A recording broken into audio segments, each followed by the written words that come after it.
A regresar con uno de nuestros móviles, Carolina, habíamos prometido otra entrada con la gente de la Secretaría Electoral Nacional y especialmente lo que tiene que ver con los padrones, cómo figuramos allí, con qué documentos, bueno, muchas inquietudes.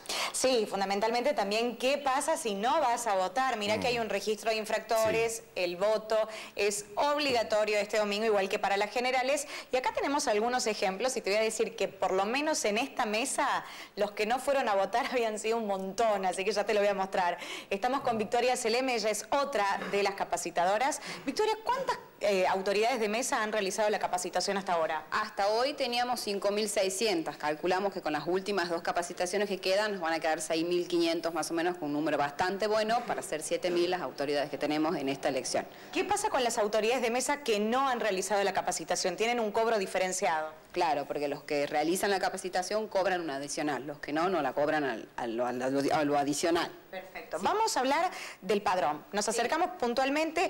Esta era una sección electoral que era en Chiquiligasta, La Trinidad, y si abrimos, una de las cosas que a nosotros nos ha sorprendido, mirá la cantidad de troqueles que habían quedado, Sergio. Mirá la cantidad de ausentes en la elección en esta mesa puntual.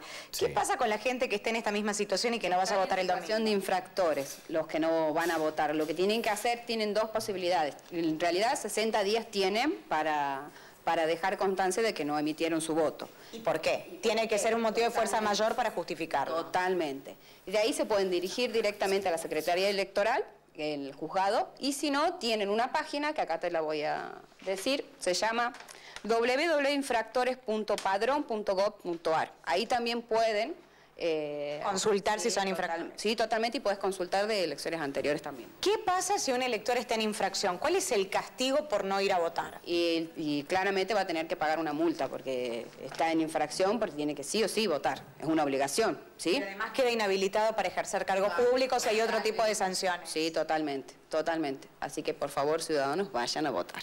Bien, y en este caso también hay que hacer una aclaración y pedirle a la gente que consulte, porque hubo cambios de último momento en el padrón. ¿Qué pasó con algunos circuitos? Totalmente, hay algunos circuitos que se han dividido, así que, por ejemplo, si el año pasado votabas en una escuela a 2 cuadras, es muy probable que votes en otra, que también queda a 2 cuadras, pero sea distinta. Así que, por favor, consulten el padrón, que también les paso para que tengan claro la dirección, que es www.padron.gov.ar, y se fijan en qué escuela y en qué mesa están. Claro, porque por ahí puede pasar, Sergio, que el elector acostumbrado a votar en determinado establecimiento llegue, en esa mesa no figure en el padrón y piense que no tiene que votar. No, está en algún padrón, en alguna escuela. Sí, hay sobre que todo en Capital pasa esto. Sí, porque además hubo modificaciones de algunos circuitos, que es una cuestión muy técnica, pero la idea es que consulten antes de ir. Perfecto. Hablando de las autoridades de mesa...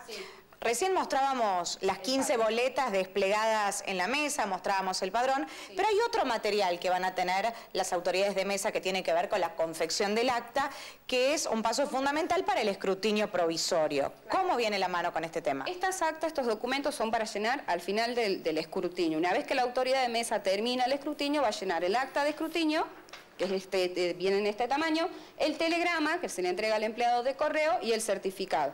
Los 3 documentos se llenan de la misma manera, pero van a distintos lugares. El acta vuelve en el bolsín, porque el acta la controlamos nosotros en la Secretaría.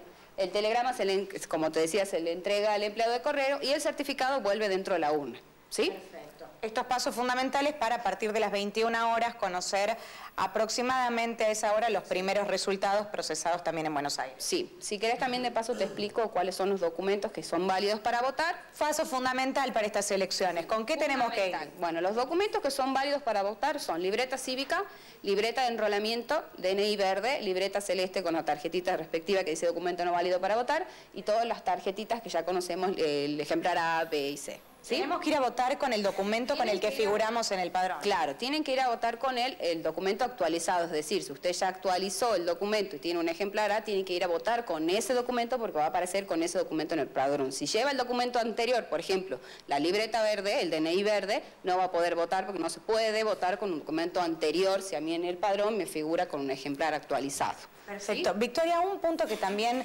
la gente pregunta mucho, porque también uno apela quizás a la fantasía o hay alguna especie de película que circula sobre este tema con respecto a las medidas de seguridad.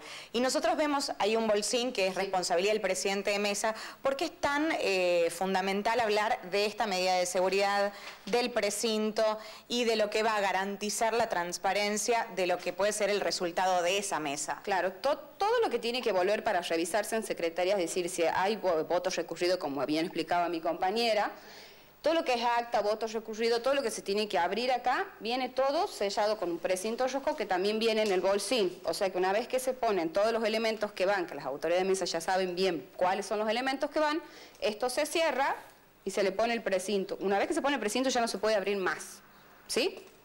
Perfecto. Así que no se preocupen que está todo igual que las urnas. Obviamente, una vez que se las vuelve a cerrar, se la vuelve a fajar. Vuelve también fajada, no puede venir abierta.